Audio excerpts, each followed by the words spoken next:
Bonjour à tous et bienvenue dans cette 32e édition de Sabotage, votre magazine favori de sport extrême.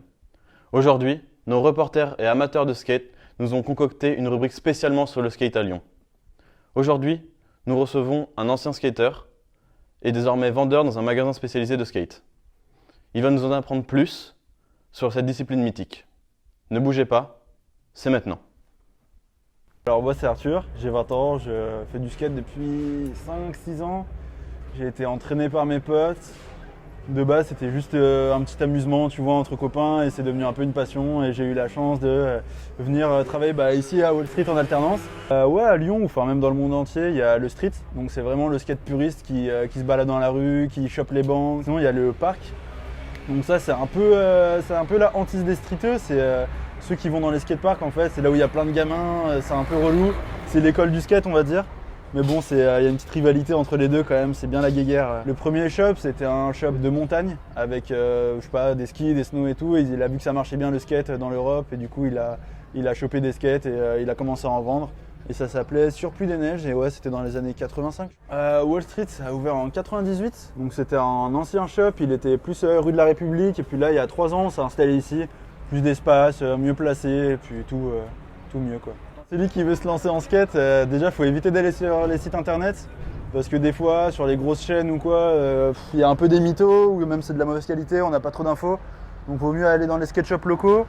Déjà au moins on supporte les mecs qui travaillent dans notre ville et puis au moins on a des conseils en direct et puis il faut pas hésiter à aller voir les mecs qui sont plus vieux que soi. Quand le shop il a ouvert, ça a explosé, le skate c'est devenu une grosse mode dans les années 2000.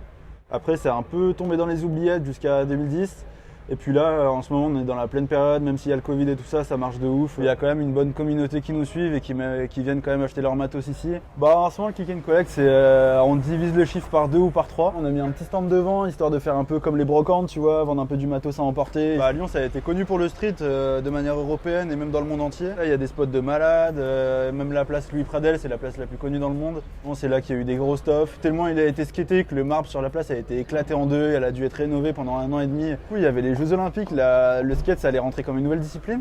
À cause du Covid, ça a été repoussé à cette année, et puis ça va encore être repoussé à l'année prochaine. Et puis pareil pour les events en street, les concours, les compétitions et tout ça, c'est tout repoussé, on peut plus rien faire. On n'a pas droit au rassemblement, donc c'est un peu la merde. Du coup aujourd'hui, si on a un petit skater qui veut se faire démarquer, avoir des nouveaux sponsors et tout, c'est tout en vidéo, il n'y a plus de concours, il n'y a plus rien. En tout cas, n'hésitez pas à venir ici, c'est un shop local, c'est le plus gros shop de Lyon, le plus gros shop d'Europe en 2019. Donc franchement, on a des contacts avec Nike, avec Vans, il y a moyen de faire des trucs, donc venez ici, il n'y a pas de doute, c'est le meilleur shop de Lyon. Des explications, ma foi, fort intéressantes. On peut en comprendre que l'histoire du skate à Lyon n'a rien à envier à celle des autres capitales. J'espère que vous avez bien suivi et que vous êtes bien accrochés, car on va passer à la seconde rubrique, qui concernera le portrait d'un jeune skateur de Lyon, amateur et sponsorisé. On va essayer de s'immiscer un peu dans sa vie et dans ses modes de vie, pour comprendre ce qu'il en est. Restez ici, on passera à la troisième rubrique juste après. Je m'appelle Roland Masson, j'ai 23 ans, je suis originaire de Montpellier, ça fait 5 ans que j'habite à Lyon. En dehors du skate, je fais des études en aménagement du territoire, je suis en Master 1 et là je suis en stage à la mairie d'Oulin pour travailler sur les diagnostics des cours d'école sur la végétalisation. Je voudrais travailler dans le monde professionnel, du coup dans l'aménagement du territoire. Je m'inspire beaucoup des travaux de Léo Valls sur Bordeaux qui arrive à rendre des places publiques ouvertes au skateboard. Comme je travaille dans l'aménagement, j'aimerais aller vers des thématiques comme ça dans mon monde professionnel. Justement, j'aimerais montrer que les skateurs, c'est pas forcément des mecs qui foutent que dalle, quoi, et qui travaillent à côté. Avant, je faisais beaucoup de sport collectif. C'est pas ce qui me plaisait vraiment, et ce que j'aime dans le skate, c'est une discipline libre. On peut en faire avec qui on veut, où on veut, comme on veut. Ce que je trouve excellent, c'est qu'on peut s'exprimer de la manière dont on le souhaite. On n'a pas d'entraînement, on n'a pas d'horaire. C'est très libre et c'est pour ça que j'ai choisi ce sport. J'ai commencé le skate dans mon petit village. Les seuls spots qu'on avait, c'était des petits trottoirs.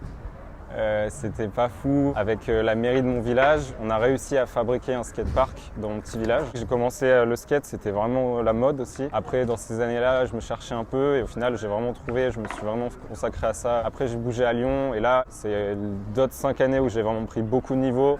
J'ai commencé à être sponsorisé. La base, c'est être repéré chez un shop. Les gérants du shop vont te rediriger sur des marques de board. Du coup, Adidas Skateboarding m'envoie des chaussures et des vêtements. Il faut vraiment avoir quelque chose de spécial et que les gens voient ton potentiel en fait. Qu'ils voient, ah lui, il est différent des autres. Le sponsoring, ça fait que je paye plus pour ma passion, déjà premièrement.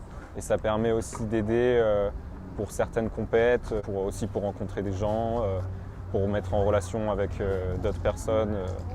Le sponsoring, c'est ça, quoi. Sensation que je recherche, liberté, évidemment, décompresser. Parfois avoir un peu d'adrénaline, c'est toujours mieux. Si tu fais un gros trick, tu le plaques, je sais que le soir je vais bien dormir ou que je vais passer une bonne soirée. J'ai forcément un peu de peur, tu vois. Plus le temps avance, plus j'ai de peur, plus je me prépare à tomber. Plus tu avances, plus tu sais tomber. Ça fait partie du skate. Si on se faisait pas mal, ça serait nul. Si on n'avait pas peur, ça serait nul. Tout le monde serait fort. C'est pas ça qui ralentit en principe les gens de continuer.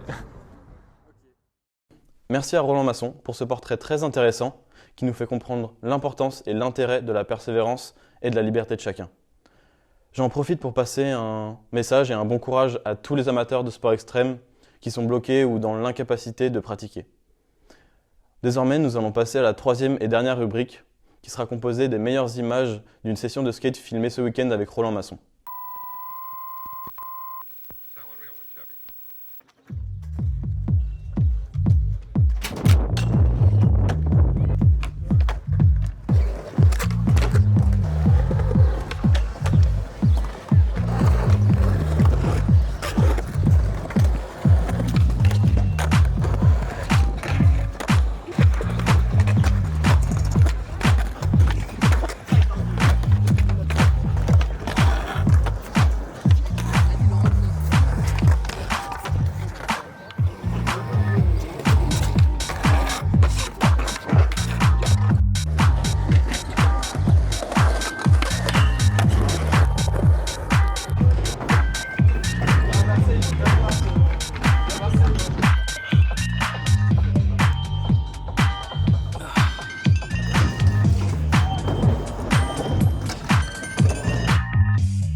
Merci à vous d'avoir suivi ce magazine.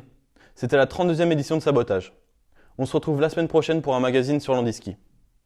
Ces rubriques sont signées Charlie, Kenzo, Gauthier et Morgan, moi-même. N'hésitez pas à nous suivre sur les réseaux, Twitter, Instagram, Facebook, Tinder. Désormais, je vais devoir vous laisser, en vous souhaitant un bon week-end.